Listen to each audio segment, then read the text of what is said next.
A widely publicized Facebook image of David and Louise Turpin with their 13 children is notable for the standard red t-shirts and blue jeans they are all wearing. At first glance, there is nothing especially unusual about the picture other than the large number of children. It fits their neighbors' comments that this was a seemingly normal family, quiet and undemanding. At the back, Alan Turpin stands grinning with his mop head haircut. His wife stands below him, holding their youngest child in her arms, also with a wide smile. It is easy to believe what the lawyers who had had contact with them in earlier years said: there was nothing untoward about them.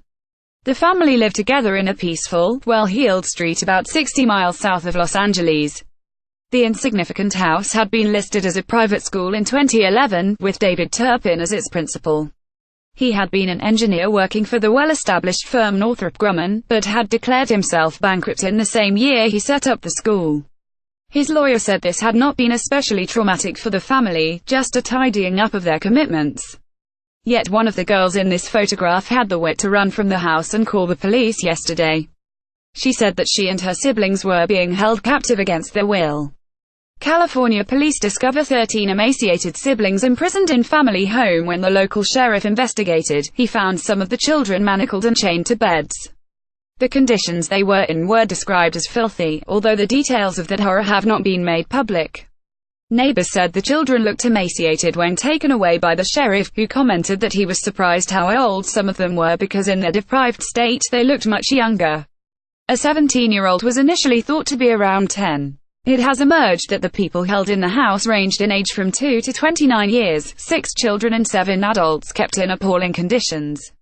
Knowing all this, the Facebook photograph of all of them together posing in red t-shirts takes on a much more sinister appearance. The children are numbered. It would seem that the numbering is in order of age. The little girl at the front wears a 12, the taller girls behind her are 3 and 5. They all wear the name Thing 12, Thing 3, Thing 5, perhaps in reference to a Dr. Seuss book about two characters called Thing 1 and Thing 2. Here is a family that thinks it's a joke to number everyone rather than give them names and refer to them as things. The photograph of the family together at a chapel in Las Vegas when the couple renewed their marriage vows, something, it seems, they did fairly regularly, shows the considerable trouble they had gone to dress all the daughters in identical plaid dresses and the sons in identical suits. Here is evidence of the children being treated as decorations for the parents' rituals. They also show that the Turpins were more than happy to display their anonymous brood, apparently unaware of the social implications of showing them off in such a strangely formulaic way. Accounts of children being kept captive often relate either to them being part of UAL abuse, as brilliantly portrayed in the 2015 film Room, or in the real-life case in Austria where Josef Fritzl kept a woman captive for 24 years and raped her numerous times, resulting in the birth of 7 children. There is no suggestion of UAL abuse by the Turpins. And there are, in my experience, a number of different psychological reasons why parents might lock their children away from the world and hold them captive for long periods of time. One possibility is that the parents wanted to keep their children away from the authorities for religious or other ideological reasons, or because they did not trust those outside the family. These situations have all the qualities of a cult in which the father usually acts as a patriarch who browbeats his wife and children into subservience. The Facebook photographs we've seen certainly have the look of a cult about them. Even their picture in Disneyland shows the children identically dressed. David Turpin would not seem to have limited intelligence, having worked effectively for a major engineering company, nor does it seem likely that he had any obvious mental disturbance if he was able to hold down such a difficult and demanding job. It seems more probable that the couple's commitment to a large family, without much concern for the resources to look after them, was the starting point for the appalling conditions they have ended up with. The Turpins are reported to have been married for 27 years, when David was 30 and Louise 22. Not an unusual age difference, but one compatible with him being a dominant man keen to be in control. The eldest person found in the house must have been born at least 2 years before the couple married, suggesting at the very least a commitment to raising a family from early on. David Turpin's parents declared to the media today that the couple had a Christian calling to have many children. Large families do tend either to be chaotic or to develop formal, often ritualistic, processes to manage day-to-day activities.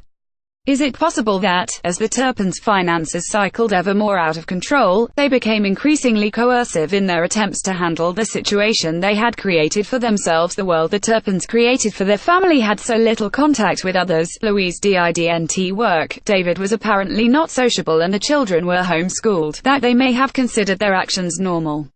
Protecting their children from prying eyes became a way of life. They may have thought that what they were doing was right. But as time went on, they might have become more desperate and only able to control their offspring with threats and chains. Nevertheless, these children were not totally isolated from the world. At least one of them knew that what was happening to them was wrong.